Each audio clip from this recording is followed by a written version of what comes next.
Now, there's Donald Trump ally Roger Stone giving a radio interview earlier this week when suddenly he was served with papers live on the air. This over the January 6th riot.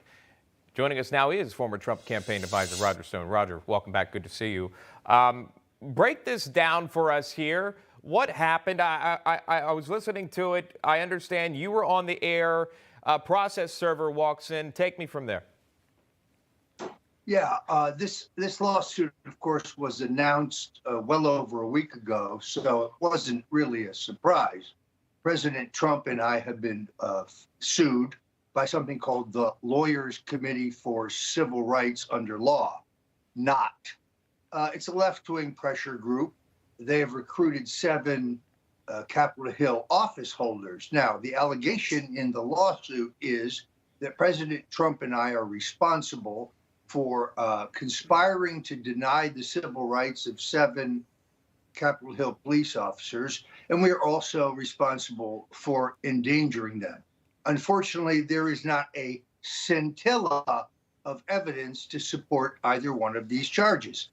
So the lawsuit that was delivered to me while I happened to be on a live radio interview with Joe Hoft of the Gateway Pundit on 93.3 in St. Louis is a perfect example of lawfare.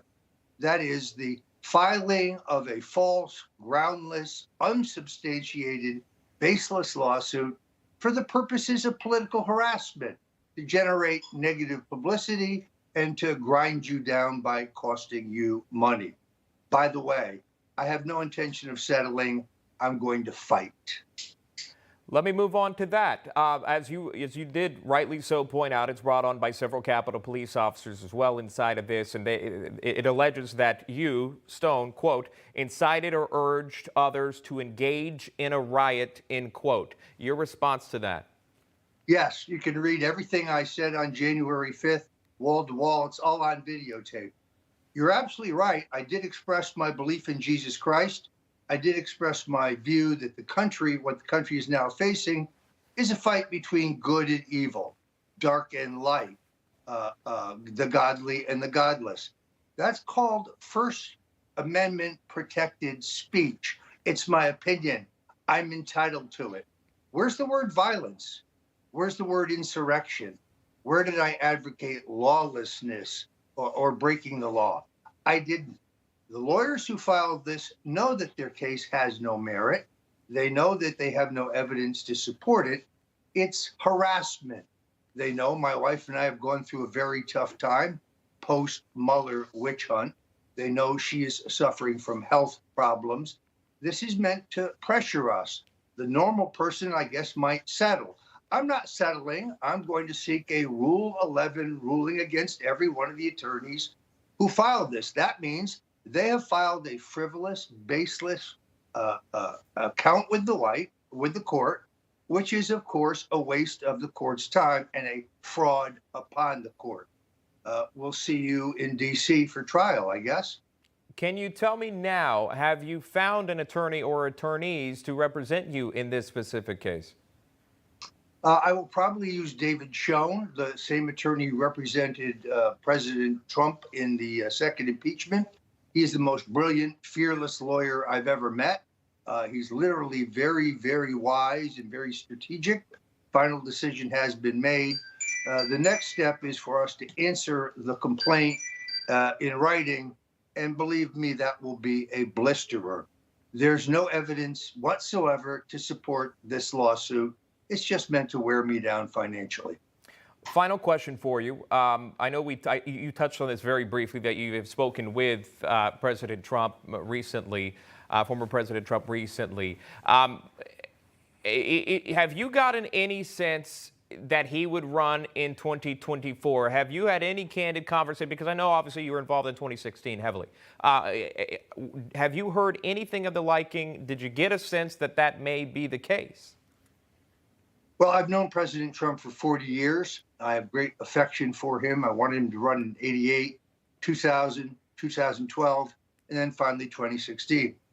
The only predictable thing about Donald Trump is that he's completely unpredictable.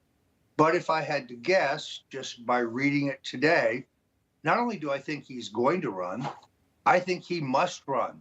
I think he is the strongest possible candidate for the Republican Party.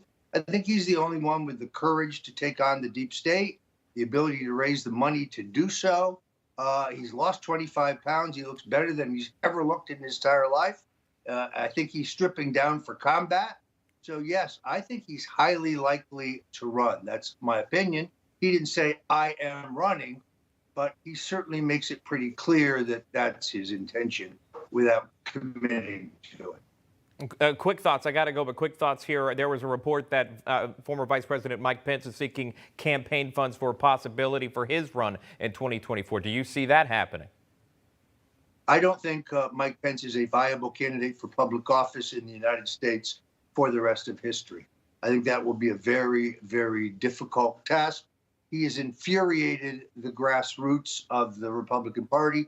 Without getting into the entire question of the aftermath of the election, yes, please. I see no support for former Vice President Pence at all. By the way, that's reflected in the early polling. I think Mike Pompeo may be running ahead of him in single digits, of course. All right. Of course, we're a long way from that. I appreciate Roger Stone coming on and being very candid, as you always are, sir. Roger, thank you. Great to see you again this morning.